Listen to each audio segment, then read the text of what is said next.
Pasta 26. Lei 26. Mantenha as mãos limpas. Julgamento. Você deve parecer um modelo de civilidade e eficiência. Suas mãos não se sujam com erros e atos desagradáveis. Mantenha essa aparência impecável, fazendo os outros de joguete e bode expiatório para disfarçar a sua participação. Parte 1. Esconda os seus erros. Tenha um bode expiatório por perto para assumir a culpa. A nossa boa reputação depende mais daquilo que escondemos do que daquilo que revelamos. Todos cometemos erros, mas quem é esperto consegue escondê-los e arranja alguém para acusar. É sempre conveniente ter um bode expiatório por perto nesses momentos. A lei observada 1.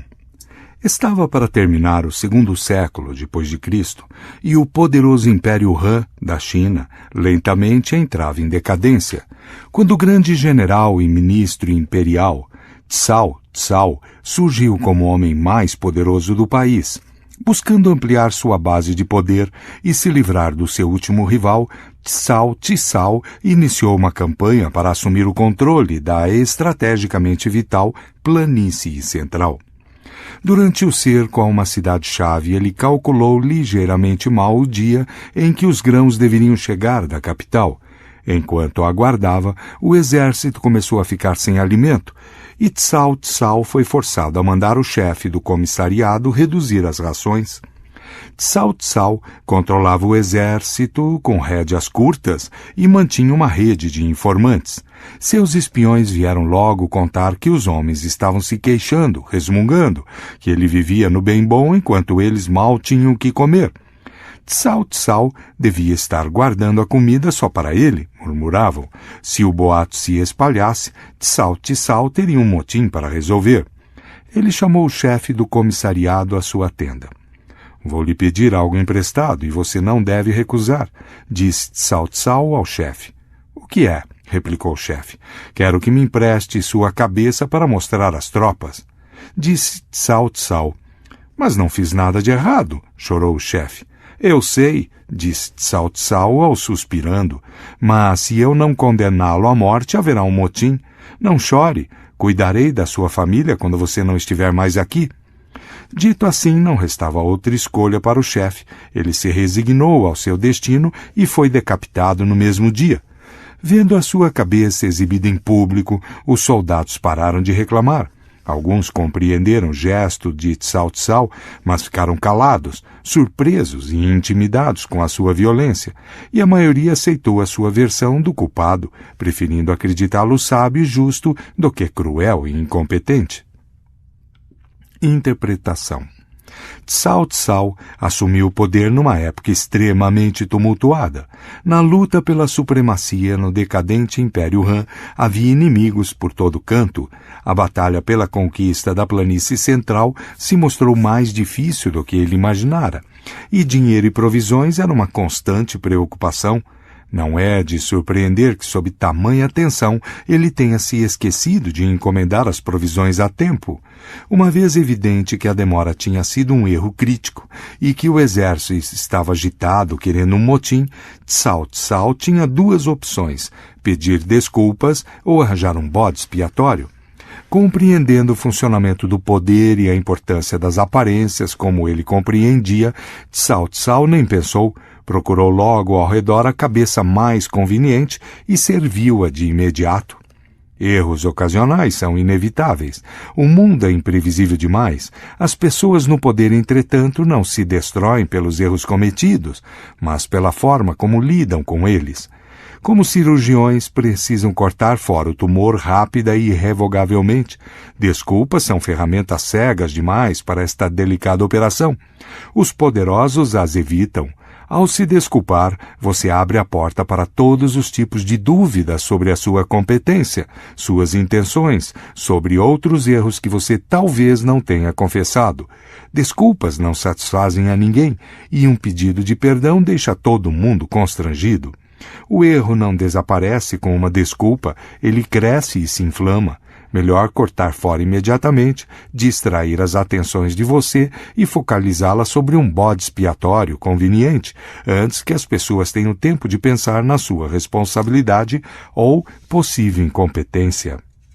Eu prefiro trair o mundo inteiro do que deixar que o mundo me traia.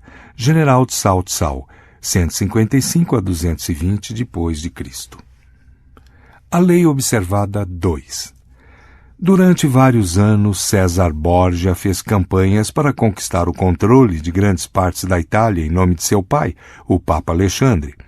Em 1500 ele conseguiu tomar a România, no norte da Itália. A região há anos vinha sendo dominada por uma série de senhores gananciosos que saquearam suas riquezas em proveito próprio. Sem polícia ou qualquer outra força disciplinadora, ela havia decaído na ilegalidade, com áreas inteiras governadas por ladrões e famílias disputando entre si. Para estabelecer a ordem, César nomeou um general de divisão da região, Remiro de Orco, homem cruel e vigoroso, segundo Nicolau Maquiavel. César deu poderes absolutos a De Orco. Com energia e violência, De Orco estabeleceu uma justiça brutal e severa na România, e em breve livrou-a de quase todos os seus elementos ilegais. Mas, no seu zelo, ele às vezes exagerava e depois de uns 2 anos, a população local ficou ressentida e até o odiou. Em dezembro de 1502, César tomou uma atitude decisiva. Primeiro fez saber que não aprovava os atos cruéis e violentos de Orco, que se originavam da natureza agressiva do militar.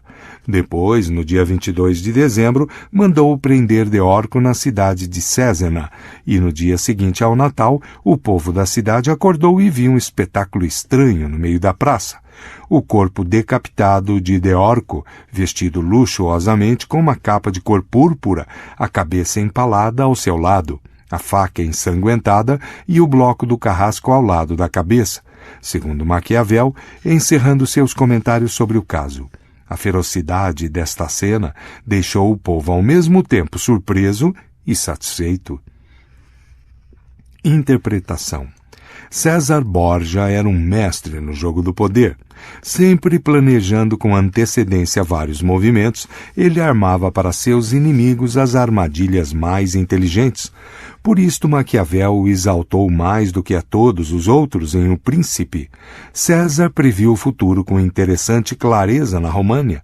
Só a justiça brutal colocaria ordem na região. O processo levaria muitos anos e, no início, o povo o aceitaria, mas em breve faria muitos inimigos e os cidadãos se ressentiriam com a imposição de uma justiça tão implacável, especialmente por um estranho. O próprio César, portanto, não poderia ser visto como agente desta justiça. O ódio do povo causaria muitos problemas no futuro.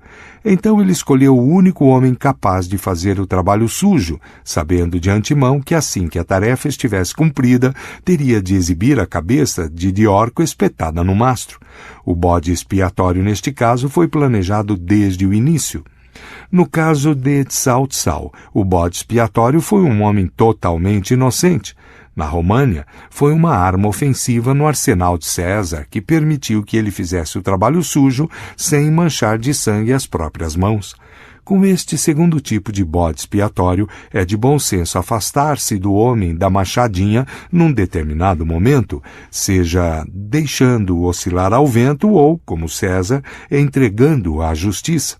Não só você evita se envolver no problema, como pode parecer aquele que o resolve.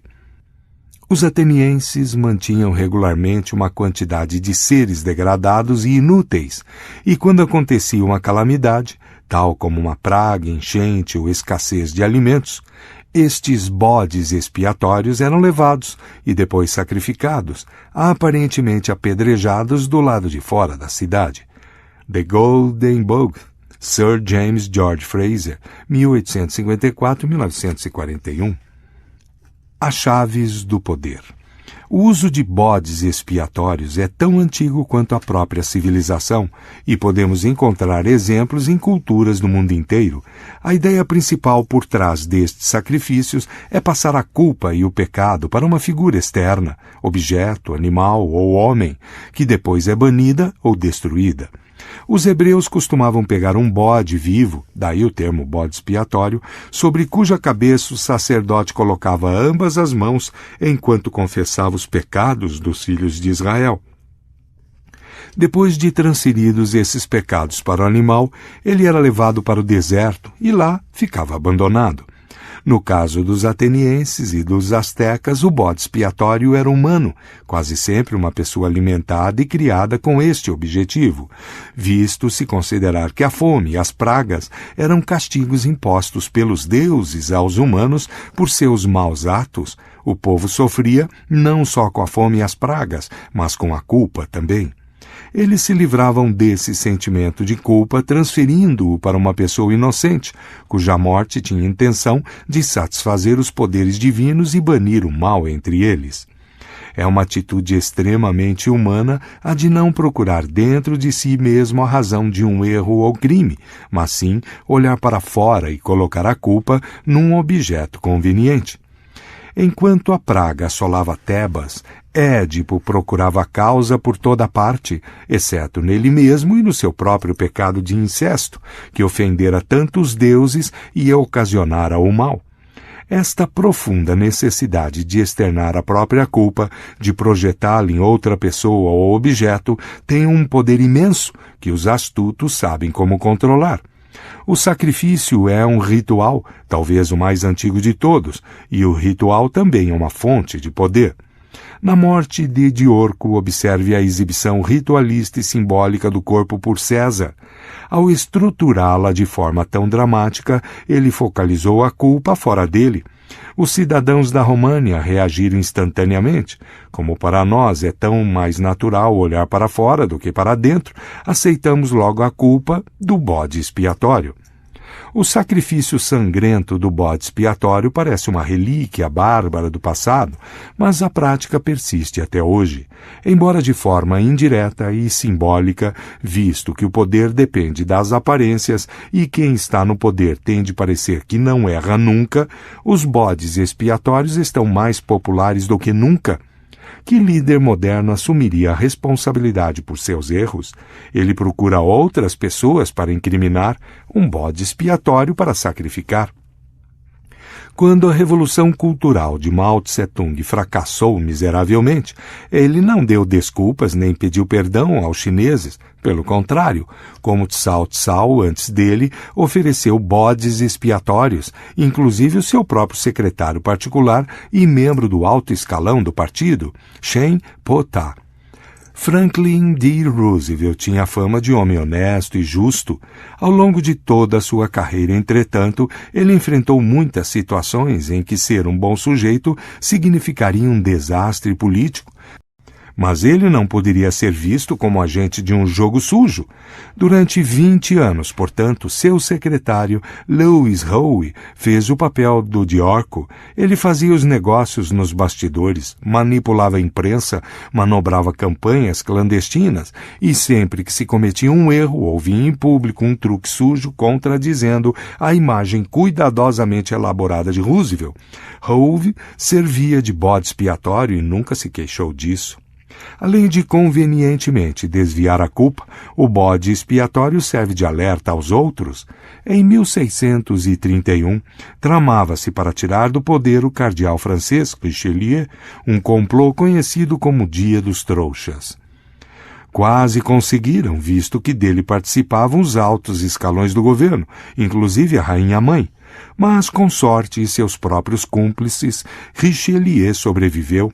Um dos principais conspiradores era um homem chamado Marillac, o guardador de selos. Richelieu não poderia mandar prendê-lo sem comprometer a rainha-mãe, tática que seria extremamente perigosa. Portanto, ele mirou o irmão de Marillac, um marechal do exército. Esse homem não tinha nada a ver com o complô.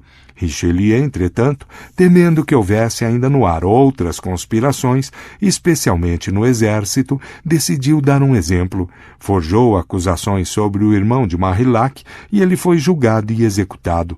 Assim, indiretamente, ele puniu o verdadeiro criminoso que se achava protegido e avisou aos futuros conspiradores que não relutariam em sacrificar inocentes para proteger o seu próprio poder. De fato, quase sempre é preferível escolher a vítima mais inocente possível, como o bode expiatório. Pessoas assim não terão poder suficiente para lutar contra você, e seus protestos ingênuos poderão parecer exagerados, poderão ser vistos, em outras palavras, como sinal da sua culpa. Cuidado, entretanto, para não criar um mártir. É importante que você continue sendo a vítima, o pobre líder traído pela incompetência dos que o cercam.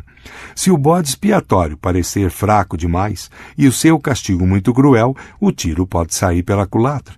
Às vezes você deve encontrar um bode expiatório mais poderoso, que a longo prazo desperte menos simpatia. Seguindo esta tendência, a história tem demonstrado várias vezes que vale a pena usar um associado próximo como o bode expiatório. Isto é conhecido como a queda do favorito. A maioria dos reis teve um favorito pessoal na corte, um homem a quem eles distinguiam dos outros, às vezes sem nenhum motivo aparente, e cobriam de favores e atenção. Mas este favorito podia servir como um conveniente bode expiatório se a reputação do rei se visse ameaçada. O público facilmente acreditaria na culpa do bode expiatório. Por que o rei sacrificaria o seu favorito se ele não fosse culpado? E os outros cortesãos, já ressentidos com o favorito, se alegrariam com a sua queda. O rei, enquanto isso, se livrava de um homem que provavelmente já sabia demais sobre ele, tendo até atitudes arrogantes e desdenhosas. Escolher um associado próximo como bode expiatório tem o mesmo valor da queda do favorito. Você pode perder um amigo ou ajudante, mas a longo prazo é mais importante esconder seus erros do que confiar em alguém que um dia, provavelmente, vai se virar contra você. Além do mais, você sempre pode substituí-lo por outro favorito. Imagem. O bode inocente. No dia da expiação, o grande sacerdote traz o bode ao templo, coloca as mãos sobre a sua cabeça e confessa os pecados do povo, transferindo a culpa para o animal inocente, que é depois abandonado no deserto, desaparecendo com ele os pecados e as culpas do povo. A autoridade. Loucura não é cometer loucuras, e sim não conseguir escondê-las. Todos os homens erram, mas o sábio esconde os enganos que cometeu, enquanto o louco os torna públicos. A reputação depende mais do que se esconde do que daquilo que se mostra. Se você não pode ser bom, seja cuidadoso. Baltazar Gracian, 1601-1685. Parte 2. Não coloque a sua mão no fogo. Na fábula, o macaco pega a pata do amigo, o gato, e a usa para tirar as castanhas do fogo, conseguindo assim o que ele gosta sem se machucar. Se for preciso fazer alguma coisa desagradável ou pouco popular, é muito arriscado você mesmo fazer esse trabalho. A mão do outro apanha o que você quer, machuca quem você precisa machucar e não deixa que as pessoas percebam que você é o responsável. Que outra pessoa seja o carrasco ou o portador de más notícias, enquanto você só traz alegrias e boas novas. A lei observada 1. Em 59 a.C., Cleópatra, a futura rainha do Egito, então com 10 anos de idade, assistiu ao pai, Ptolomeu XII, ser derrubado do trono e banido por obra das suas filhas mais velhas, suas próprias irmãs. Uma das filhas, Berenice, liderou a rebelião e, para ter certeza de que governaria o Egito sozinha, mandou prender as outras irmãs e assassinou o marido. Isto pode ter sido necessário como uma etapa prática para garantir o seu governo. Mas o fato de um membro da família real, nada menos do que uma rainha, ter sido declaradamente responsável por tanta violência na sua própria família, deixou os súditos horrorizados e gerou uma forte oposição. 4. Anos depois, essa oposição conseguiu recolocar Ptolomeu no poder, e ele imediatamente mandou decapitar Berenice e as outras irmãs mais velhas. Em 51 a.C., Ptolomeu morreu, deixando 4 filhos como herdeiros. Segundo a tradição do Egito, o filho mais velho, Ptolomeu XIII, com apenas 10 anos na época, casou com a irmã mais velha, Cleópatra, agora com 18 anos, e o casal subiu junto ao trono, como rei e rainha. Nenhum dos 4 filhos ficou satisfeito com isto. Todos, inclusive Cleópatra, queriam mais poder. Cleópatra e Ptolomeu começaram a brigar, cada um tentando afastar o outro.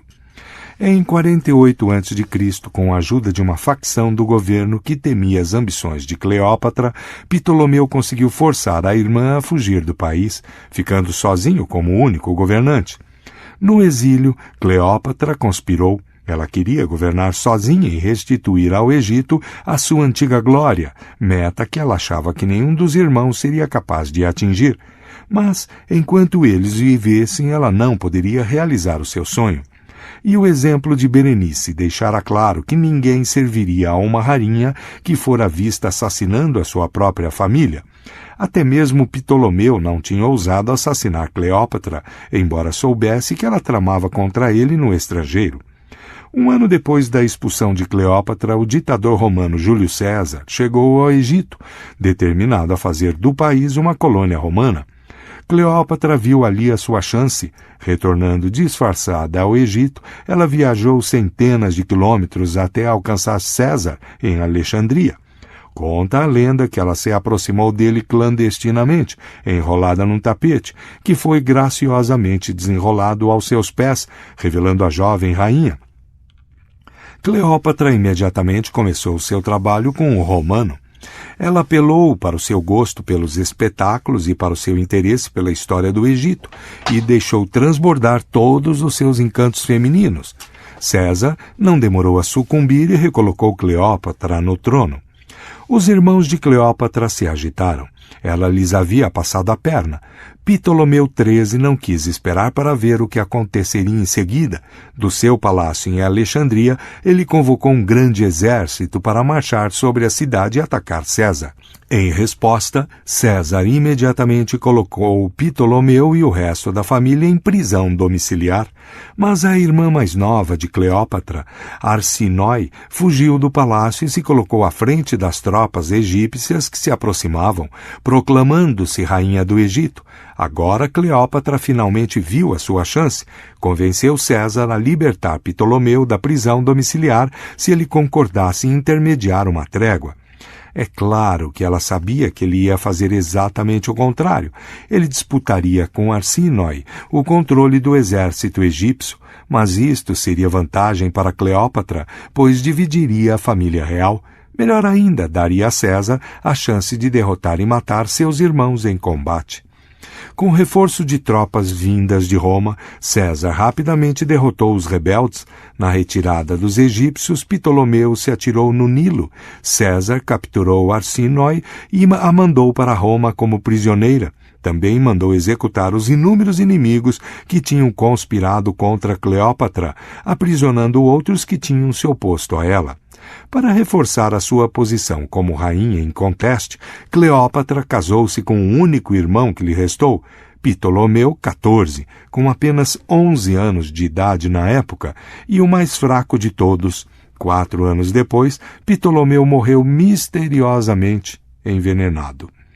Em 41 a.C., Cleópatra utilizou com um segundo líder romano, Marco Antônio, as mesmas táticas que tinha usado tão bem com Júlio César. Depois de seduzi-lo, ela lhe sugeriu que a irmã Arsínoe, ainda prisioneira em Roma, tinha conspirado para destruí-lo. Marco Antônio acreditou nela e prontamente mandou executar Arsínoe, livrando-se assim do último dos irmãos que tanto tinham ameaçado Cleópatra. Interpretação. Conta a lenda que Cleópatra conseguiu tudo o que quis com seus encantos e poder de sedução, Mas, na verdade, seu poder estava em conseguir que as pessoas fizessem o que ela queria sem perceber que estavam sendo manipuladas. César e Antônio não só a livraram dos seus irmãos mais perigosos, Ptolomeu e Arsínoi, como dizimaram todos os seus inimigos, tanto no governo como no exército. Os dois homens foram seu instrumento. Foram eles que colocaram a mão no fogo, fizeram o trabalho sujo, porém necessário, enquanto impediam que ela fosse vista como a destruidora dos seus irmãos e concidadãos egípcios. E, no final, os dois homens concordaram com o desejo de governar o Egito, não como uma colônia romana, mas como um reino aliado e independente, e fizeram tudo isso por ela, sem perceber que estavam sendo manipulados.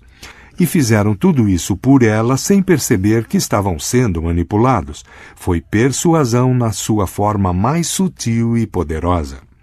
Uma rainha não deve sujar as mãos com tarefas inglórias, nem um rei pode aparecer em público com o rosto manchado de sangue. Mas o poder não sobrevive sem o esmagar constante de inimigos.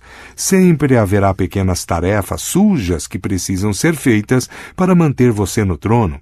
Como Cleópatra, você precisa que outro coloque a mão no fogo por você. Em geral, será alguém fora do seu círculo imediato, que provavelmente não perceberá que está sendo usado. Você encontra esses trouxas por toda parte, gente que gosta de prestar favores, especialmente se você lhe jogar um ossinho ou dois em troca. Mas enquanto realizam tarefas que para eles podem parecer bastante inocentes, ou pelo menos totalmente justificadas, na verdade abrem o caminho para você, espalhando as informações que você lhes dá, destruindo aos poucos pessoas que eles não percebem serem suas rivais, inadvertidamente promovendo a sua causa, sujando as mãos enquanto as suas permanecem imaculadas. A Lei Observada 2. No fim da década de 1920, explodiu uma guerra civil na China, quando os partidos nacionalista e comunista resolveram brigar pelo controle do país. Em 1927, Chiang Kai-shek, o líder nacionalista, jurou matar até o último comunista, e nos anos seguintes quase conseguiu isso, empurrando tanto seus inimigos que em 1934 e 35 os forçou a longa marcha, uma retirada de 950 quilômetros do sudoeste até o remoto noroeste, por um terreno agreste, na qual a maioria das suas fileiras foi dizimada. No final de 1936, Chiang planejou uma última ofensiva para limpá-los no mapa, mas foi apanhado num motim. Seus próprios soldados o capturaram, entregando-o aos comunistas. Agora, ele só poderia esperar pelo pior. Mas, enquanto isso, os japoneses começaram a invadir a China e, para a surpresa de Chiang, em vez de matá-lo, o líder comunista Mao Tse-tung lhe propôs um acordo. Os comunistas o deixariam livre e o reconheceriam como comandante de seus exércitos, e dos deles também, se ele concordasse em combaterem juntos o inimigo comum. Chiang esperava ser torturado e executado. Agora não podia acreditar na sua sorte. Como estes vermelhos estavam moles, sem ter de combater uma ação na retaguarda contra os comunistas, ele sabia que podia derrotar os japoneses e daqui a alguns anos voltar e destruir os vermelhos facilmente. Ele só tinha a ganhar concordando. Os comunistas continuaram combatendo os japoneses como vinham fazendo com táticas de guerrilha, enquanto os nacionalistas faziam uma guerra mais convencional. Juntos, depois de tantos anos, eles conseguiram afastar os japoneses. Agora, entretanto, Chiang finalmente compreendia o verdadeiro plano de Mao. Seu próprio exército tinha enfrentado a violência da artilharia japonesa, estava muito enfraquecido e levaria alguns anos para se recuperar. Mas os comunistas não só tinham evitado o confronto direto com os japoneses, como usaram o tempo para recuperar suas energias e espalhar e conquistar bolsões de influência por toda a China. Assim que terminou a guerra contra os japoneses, recomeçou a guerra civil, mas desta vez os comunistas cercaram os enfraquecidos nacionalistas e lentamente os derrotaram. Os japoneses foram a pata do gato para Mao, inadvertidamente preparando o campo para os comunistas e tornando possível a sua vitória sobre Chiang Kai-shek. Interpretação. A maioria dos líderes que aprisionaram inimigos tão poderosos como Chiang Kai-shek teria se garantido mandando matá-los, mas ao fazer isso perderiam a chance que Mao aproveitou. Sem o experiente Chiang como líder dos nacionalistas, a luta para expulsar os japoneses poderia ter durado muito mais tempo, com resultados devastadores. Mao era esperto demais para deixar que a raiva estragasse a oportunidade de matar 2 pássaros com um só tiro. Em essência, Mao usou as 2 patas do gato para ajudá-lo a conquistar a vitória total. Primeiro, ele espertamente jogou a isca para Chiang se encarregar da guerra contra os japoneses. Mao sabia que os nacionalistas, liderados por Chiang, fariam a maior parte do esforço na luta e conseguiriam tirar os japoneses da China, se não tivessem que se preocupar em combater os comunistas ao mesmo tempo. Os nacionalistas, então, foram a primeira pata usada para expulsar os japoneses, porém Mao também sabia que no processo de liderar a guerra contra os invasores, a artilharia japonesa e o apoio aéreo dizimariam as forças convencionais dos nacionalistas, provocando danos que os comunistas levariam décadas para causar. Por que desperdiçar tempo e vidas se os japoneses poderiam fazer o trabalho rapidamente? Foi esta política sábia de usar uma pata e depois a outra que permitiu que os comunistas vencessem. Há 2 utilidades para a pata do gato: salvar as aparências, como fez Cleópatra, e economizar energia e esforço. A segunda, em particular, exige que você planeje vários movimentos com antecedência, percebendo que um passo atrás, temporário, deixar livre Chiang, digamos, pode levar a um passo gigantesco para a frente. Se você estiver temporariamente enfraquecido e precisar de tempo para se recuperar, quase sempre é mais vantajoso usar as pessoas ao seu redor como uma cortina para esconder suas intenções e como uma pata de gato para fazer o trabalho por você. Procure uma terceira parte com quem dividir um inimigo, mesmo que por motivos diversos. Depois, se aproveite do seu poder superior para dar golpes que lhe custariam muito mais energia, visto que você é mais fraco. Você pode até delicadamente guiá-los para atitudes hostis. Procure sempre o flagrantemente agressivo como patas de gato em potencial. Com frequência, eles estão mais dispostos a entrar numa briga, e você pode escolher exatamente a briga certa para o seu objetivo. A lei observada 3. Kuriyama Daizen era um adepto do chá no yu, água quente para o chá, a cerimônia do chá dos japoneses, e aluno do grande mestre do chá, Sen, no Rikyu. Por volta de 1620, Daizen soube que um amigo seu, Hoshino Soemon, tinha pedido emprestado uma grande quantia de dinheiro, 300 ryo, para ajudar um parente endividado. Mas apesar de ter conseguido pagar a dívida do seu parente, o que Soemon fez foi simplesmente deslocar a carga para os próprios ombros. Daizen conhecia bem Soemon. Ele não se preocupava com dinheiro, nem entendia muito disso.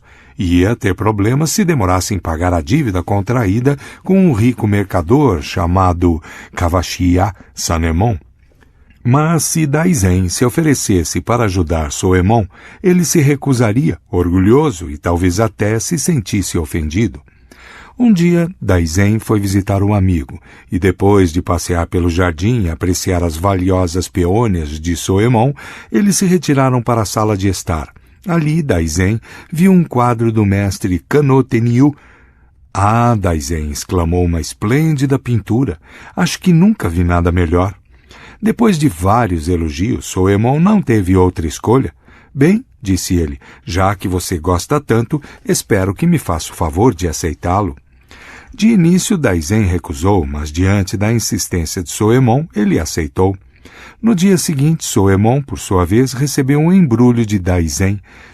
Dentro havia um belo e delicado vaso acompanhado por um bilhete de Daizen, pedindo ao amigo que o aceitasse em troca do seu apreço pelo quadro que Soemon tão generosamente lhe dera no dia anterior. Ele explicou que o vaso tinha sido feito pelo próprio Sen no Rikyu e trazia a inscrição do imperador Hideyoshi. Se Soemon não gostasse do vaso, sugeriu Daisen, poderia dá-lo de presente para um adepto do Sha no Yu, talvez um mercador Kawashiya Sanemon, que várias vezes manifestou o desejo de possuí-lo. Ouvi dizer, continuou Daisen, que ele tem um pedacinho de papel, o recibo dos 300 ryo, que você gostaria muito de ter. É possível que vocês combinem uma troca. Percebendo a intenção do seu generoso amigo, Soemon levou o vaso para o rico mercador. Você o conseguiu? Exclamou Sanemon, quando Soemon lhe mostrou o vaso. Já ouvi falar muito dele, mas esta é a primeira vez que o vejo. É tão precioso que não tem permissão para atravessar os portões. Na mesma hora ele ofereceu trocar a nota da dívida pelo vaso de flores e dar a Soemon mais 300 ryo. Mas Soemon, que não se importava com o dinheiro, só queria a nota de volta, e Sanemon ficou feliz em devolvê-la. Soemon foi correndo para a casa de Daisen agradecer a sua esperta ajuda. Interpretação. Kuriyama Daisen sabia que prestar um favor não é coisa simples, não se deve fazer estardalhaço sem ser óbvio demais, pois quem recebe sente o peso da obrigação. E isto pode dar um certo poder a quem dá, mas é um poder que acaba se autodestruindo porque só desperta ressentimentos e resistência. Um favor prestado indiretamente e com elegância tem 10 vezes mais poder. Daisen sabia que uma abordagem direta só teria ofendido Soemon. Ao permitir que o amigo lhe desse o quadro, entretanto, ele fez Soemon sentir que ele também tinha agradado ao amigo com um presente. No final, as 3 partes ficaram satisfeitas, cada qual à sua maneira. Em essência, Daisen se fez de pata de gato, a ferramenta para tirar as castanhas do fogo. Ele deve ter sofrido ao se separar do vaso, mas ganhou não só o quadro, como também, e isso é muito importante, o poder de quem corteja. O cortejador usa a mão enluvada para abrandar os golpes desfechados contra ele, disfarçar cicatrizes, tornar o ato de resgate mais elegante e limpo. Ao ajudar os outros, o cortejador acaba se ajudando. O exemplo de Daisen é um paradigma para todos os favores trocados entre amigos e colegas. Jamais imponha um favor seu. Busque um jeito de se tornar a pata do gato, tirando indiretamente seus amigos de dificuldades sem se impor ou fazer com que eles se sintam devedores. Não se deve ser direto demais. Veja a floresta. As árvores retas são cortadas, as retorcidas permanecem de pé. Kautilya, filósofo hindu, século III a.C. As chaves do poder. Como líder, você pode imaginar que o zelo constante e a aparência de trabalhar mais do que todos signifique poder.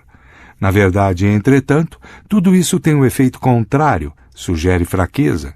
Por que você trabalha tanto? Talvez seja incompetente e tenha de se esforçar mais para continuar onde está. Talvez você seja uma dessas pessoas que não sabem delegar poderes e precisam se meter em tudo. Os verdadeiramente poderosos, por outro lado, não parecem nunca ter pressa ou estar sobrecarregados de trabalho. Enquanto os outros se esfalfam, eles descansam, sabem onde encontrar quem vai labutar, enquanto eles poupam suas energias e não queimam suas mãos no fogo. Similarmente, você pode achar que assumindo o trabalho sujo, envolvendo-se diretamente em ações desagradáveis, está impondo seu poder e inspirando temor. De fato, você está mostrando uma imagem feia e abusiva da sua alta posição. Pessoas verdadeiramente poderosas não sujam as mãos, ficam cercadas apenas de coisas boas e só anunciam conquistas gloriosas. Frequentemente você verá que é preciso, é claro, gastar energia ou ter uma atitude nociva, porém necessária. Mas você não deve nunca parecer que é o agente dessa ação. Encontre alguém para sujar as mãos por você, desenvolva a arte de encontrar, usar e, no devido tempo, se livrar dessas pessoas depois de cumprido seu papel de pata do gato. Na véspera de uma importante batalha naval, o grande estrategista chinês do século III, Zhuge Liang, se viu falsamente acusado de trabalhar em segredo para o outro lado. Como prova da sua lealdade, seu comandante mandou que ele produzisse 100.000 flechas para o exército em 3 dias, ou morreria. Em vez de tentar fazer as flechas, uma tarefa impossível, Liang pegou uma dúzia de barcos e mandou amarrar montes de palha ao lado de cada um deles. No fim da tarde, quando o rio costumava ficar coberto de neblina, ele arrastou os barcos em direção ao campo inimigo. Temendo uma armadilha do astuto Shuko Liang, o inimigo não usou seus próprios barcos para atacar os do adversário, que mal conseguia enxergar, mas fez chover sobre eles uma nuvem de flechas atiradas da margem. À medida que os barcos de Liang se aproximavam, ele ia aumentando a chuva de flechas, que ficavam espetadas na palha. Depois de várias horas, os homens escondidos a bordo desceram rapidamente o rio com os barcos até onde Shuko Liang os encontrou e recolheu as suas 100.000 flechas. Shuko Liang jamais fazia um trabalho que outros poderiam fazer por ele. Estava sempre imaginando truques desse tipo. A chave para o planejamento de uma estratégia assim é a capacidade de pensar com antecedência, de imaginar formas de atrair os outros para fazer o trabalho por você. Um elemento essencial para que esta estratégia funcione é disfarçar o seu objetivo, envolvendo-o numa capa de mistério, como os estranhos barcos inimigos que surgem indistintamente no meio da névoa. Se os seus rivais não têm certeza do que você está querendo, acabarão reagindo de forma a se prejudicar. De fato, eles é que sujarão as mãos por você. Se você disfarça suas intenções, fica muito mais fácil guiá-los para fazer exatamente o que você quer que seja feito, mas prefere não fazer você mesmo. Isto pode exigir a execução anterior de vários movimentos, como uma bola de bilhar que ricocheteia nos cantos algumas vezes antes de acertar a caçapa. O trapaceiro americano no início do século XX, Yellow Kid Veio, sabia que por mais hábil que fosse, se abordasse diretamente o otário rico perfeito, sendo ele um estranho, o sujeito ficaria desconfiado. Por isso Veio procurava alguém que o otário já conhecesse para sujar as mãos por ele, alguém numa posição inferior na hierarquia e que fosse um alvo improvável, menos suspeito. Veio fazia esse alguém se interessar por um esquema que prometia render uma enormidade de dinheiro. Convencido de que o esquema era para valer, ele em geral sugeria, sem ninguém o lembrar disso, que seu chefe ou amigo rico também deveria participar. Com mais dinheiro para investir, esse chefe ou amigo aumentaria o tamanho do bolo e todos ganhariam mais. O sujeito que servia de pata de gato então envolveria o rico otário, que era o alvo de Veio desde o início, mas que não desconfiaria de uma armadilha, visto que o seu confiável subordinado é quem o tinha amarrado. Artifícios desse tipo são, em geral, a melhor maneira de abordar a pessoa com poder. Use um associado ou subordinado para fazer a ligação entre você e o seu alvo principal. A pata de gato estabelece a sua credibilidade e o protege da desagradável aparência de estar exagerando na bajulação. A maneira mais fácil e eficaz de se aproveitar da pata do gato quase sempre é dando-lhe uma informação falsa que ele vai logo contar para o seu alvo principal. Informações falsas ou inventadas são uma arma poderosa, especialmente se divulgadas por um trouxa de quem ninguém desconfia. Você vai ver que é muito fácil bancar o inocente e não deixar ninguém perceber a origem delas. O estratégico terapeuta Milton Erickson costumava ter entre seus pacientes casais em que a esposa queria fazer a terapia, mas o marido se recusava terminantemente. Em vez de se cansar tentando tratar diretamente com um homem, Erickson atendia a esposa sozinha e, conforme ela ia falando, ele inseria na conversa interpretações do comportamento do marido que ele sabia que o irritariam. Com certeza ela ia contar para o marido o que o médico tinha dito. Depois de algumas semanas ele já estava tão furioso que acabava insistindo em acompanhar a mulher para acertar as contas com o médico. Finalmente, há ocasiões em que se oferecer deliberadamente para tirar a castanha do fogo pode lhe dar um grande poder. É o ardil do perfeito cortesão. Seu símbolo é Sir Walter Raleigh, que certa vez colocou seu casaco na lama para que a rainha Elizabeth não sujasse os sapatos. Como um instrumento que protege um senhor ou um par de coisas desagradáveis ou perigosas, você ganha um imenso respeito que mais cedo ou mais tarde dará seus dividendos. E lembre-se, se conseguir dar a sua assistência de uma forma sutil e graciosa, em vez de se mostrar orgulhoso e incômodo, sua recompensa será ainda mais satisfatória e poderosa. Imagem: a pata do gato. Tem longas garras para pegar as coisas, é macia e acolchoada. Apodere-se do gato e use a sua pata para tirar as coisas do fogo, para segurar o inimigo, para brincar com o rato antes de devorá-lo. Às vezes você machuca o gato, mas em geral ele nem sente. Autoridade. Faça você mesmo tudo o que for agradável. Para o que for desagradável, você usa os outros. Com o primeiro procedimento, você sai favorecido. Com o segundo, você desvia a má vontade. Negócios importantes quase sempre exigem recompensas e punições. De você só deve vir o que é bom, o ruim virá dos outros. Baltazar Gracian, 1601-1658. O inverso. A pata do gato e o bode expiatório devem ser usados com extrema cautela e delicadeza. Eles são cortinas que escondem do público seu próprio envolvimento no trabalho sujo. Se de repente a cortina se erguer e você for visto como manipulador, o senhor dos fantoches, toda a dinâmica mudará de rumo. Sua mão será vista por toda parte e você será acusado de infortúnios com os quais não tem nada a ver. Depois que a verdade vem à tona, as coisas vão tomando uma proporção incontrolável. Em 1572, a rainha Catarina de Médici, da França, conspirava para acabar com Gaspard de Coligny, almirante da armada francesa e importante membro da comunidade huguenote, protestantes franceses. Coligny era amigo do filho de Catarina, Carlos IX, e ela temia sua crescente influência sobre o jovem rei. Ela arrumou, portanto, um membro da família Guise, um dos clãs reais mais poderosos da França, para assassiná-lo.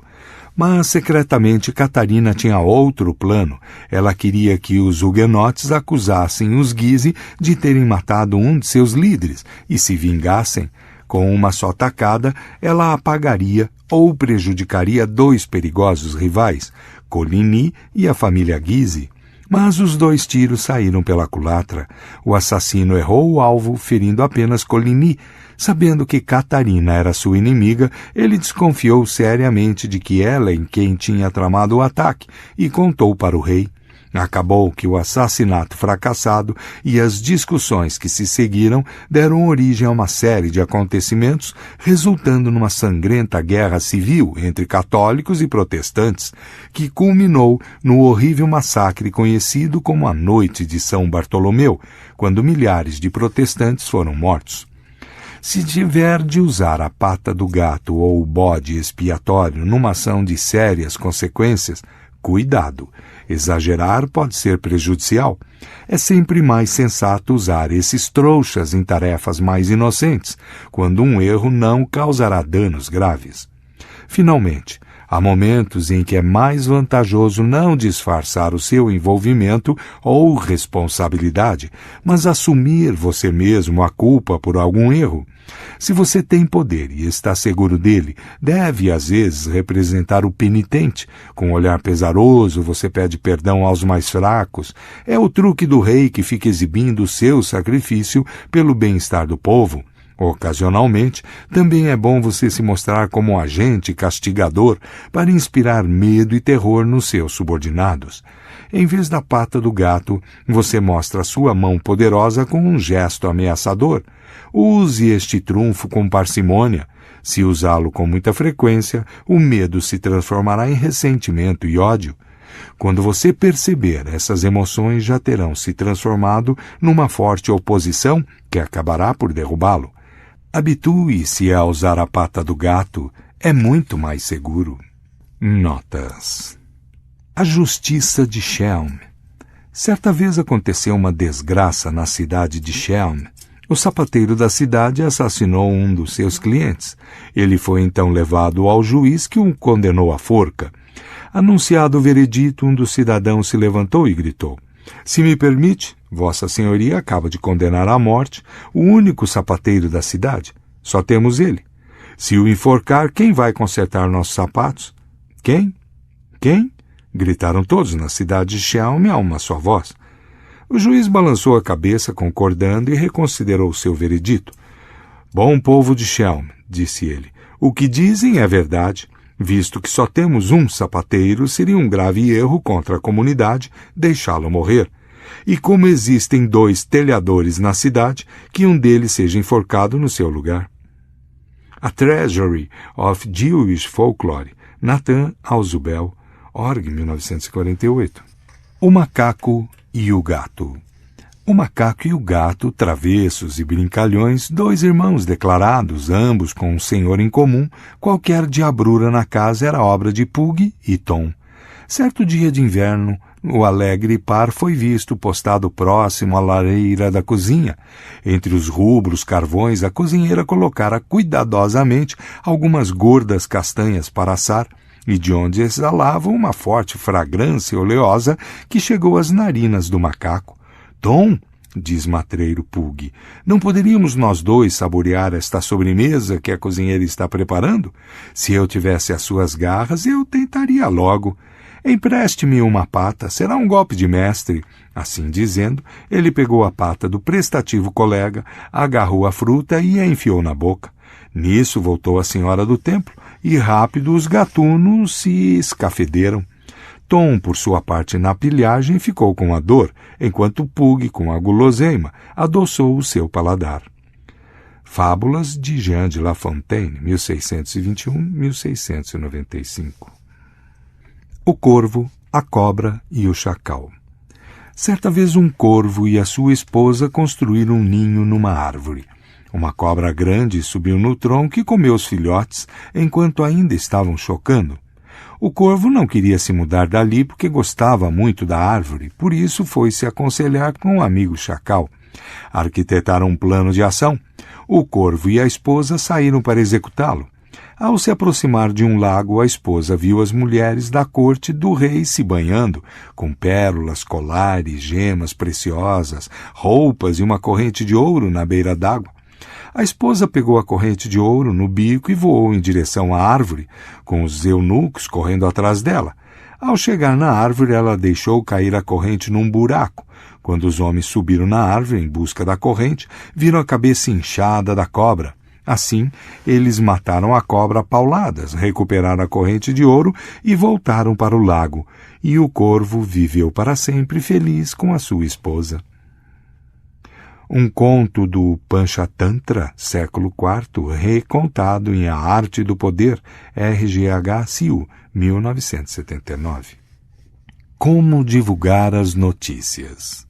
Quando Omar, filho de Al-Khattab, se converteu ao islamismo, quis que a notícia da sua conversão fosse conhecida logo por todos. Foi então procurar Jamil, filho de Ma'mar al-Jumahi, famoso pela rapidez com que passava os segredos adiante, o que lhe contassem em sigilo, e imediatamente todos ficavam sabendo. Omar lhe disse: "Agora sou um muçulmano, não diga nada, guarde segredo. Não comente isso na frente de ninguém." Jamil saiu para a rua e começou a gritar bem alto: "Vocês acreditam que Omar, filho de Al-Khattab, não é muçulmano? Bem, não acreditem nisso. Eu estou lhes dizendo que é." A notícia da conversão de Omar ao islamismo se espalhou por toda a parte, e era exatamente o que ele queria. The Subtler Rose, The Book of Arabic Wisdom and Guile, século XIII. O louco e o sábio. Um sábio que passeava sozinho foi perturbado por um louco que lhe jogava pedras na cabeça. Voltando-se para olhá-lo de frente, ele disse: "Belo lance, meu rapaz. Aceite esses francos. Seu esforço vale bem mais do que um simples agradecimento. Todo esforço merece a sua recompensa, mas está vendo aquele homem ali? Ele tem mais do que eu. Jogue-lhe algumas das suas pedras. Elas lhe valerão um bom pagamento. Mordendo a isca, o idiota se apressou a repetir a afronta com outro nobre cidadão. Desta vez, suas pedradas não foram retribuídas em dinheiro. Criados aparecem correndo e agarrando-o, quebram-lhe todos os ossos. Na corte dos reis há pestes assim, desprovidas de bom senso. Eles fazem os seus senhores rirem às suas custas. Para calar a sua tagarelice, você deve castigá-los grosseiramente. Talvez você não seja forte o bastante. Melhor convencê-los a atacar outra pessoa, capaz de fazer mais do que lhe retribuir a altura. Fábulas selecionadas, Jean de La Fontaine, 1621-1695. O pássaro indiano. Um mercador tinha um pássaro dentro de uma gaiola. Como ele estava indo para a Índia, terra de onde viera o pássaro, perguntou-lhe se queria alguma coisa de lá. A ave pediu a sua liberdade, que lhe foi recusada. Então ela pediu ao mercador que fosse visitar uma floresta na Índia e anunciasse a sua prisão aos pássaros livres que ali viviam. O mercador foi e mal começou a falar quando uma ave selvagem, parecida com a sua, caiu de uma árvore desacordada. O mercador achou que ela devia ser parente do seu pássaro e ficou triste por ter provocado a sua morte. Chegando a casa, o pássaro lhe perguntou se trazia boas notícias da Índia. Não, disse o mercador, temo trazer más notícias. Um dos seus parentes desmaiou e caiu aos meus pés quando mencionei o seu cativeiro. Mal essas palavras foram pronunciadas, o pássaro do mercador desmaiou e caiu no fundo da gaiola. A notícia da morte do seu parente o matou também, pensou o mercador. Pesaroso, ele pegou o pássaro e o colocou sobre o peitoril da janela. Imediatamente o animalzinho recobrou os sentidos e voou para uma árvore próxima. Agora você já sabe, disse ele, que aquilo que você pensou que fosse um desastre para mim foi uma boa notícia, e a mensagem, a sugestão de como me comportar para me ver livre dessa gaiola me foi transmitida por seu intermédio, meu captor, e saiu voando, livre finalmente. Tales of the Dervish e Idris Shah, 1967. Davi e Betsabá. Decorrido um ano, no tempo em que os reis costumavam sair para a guerra, enviou Davi a Joabe e a seus servos com ele e a todo o Israel que destruíram os filhos de Amon e sitiaram Rabá. Porém Davi ficou em Jerusalém. Uma tarde levantou-se Davi do seu leito e andava passeando no terraço da sua casa real. Daí viu uma mulher que estava tomando banho. Era muito formosa. Davi mandou perguntar quem era. Disseram-lhe, é Betsabá, filha de Eliã e mulher de Urias, o heteu. Pela manhã, Davi escreveu uma carta a Joabe e lhe a mandou por mão de Urias. Escreveu na carta dizendo, ponde a Urias na frente da maior força da peleja e deixai-o sozinho, para que seja ferido e morra. Joabe pôs a Urias no lugar onde sabia que estavam os homens mais valentes. Saindo os homens da cidade e pelejando com Joabe, caíram alguns do povo, dos servos de Davi, e morreu também Urias, o heteu.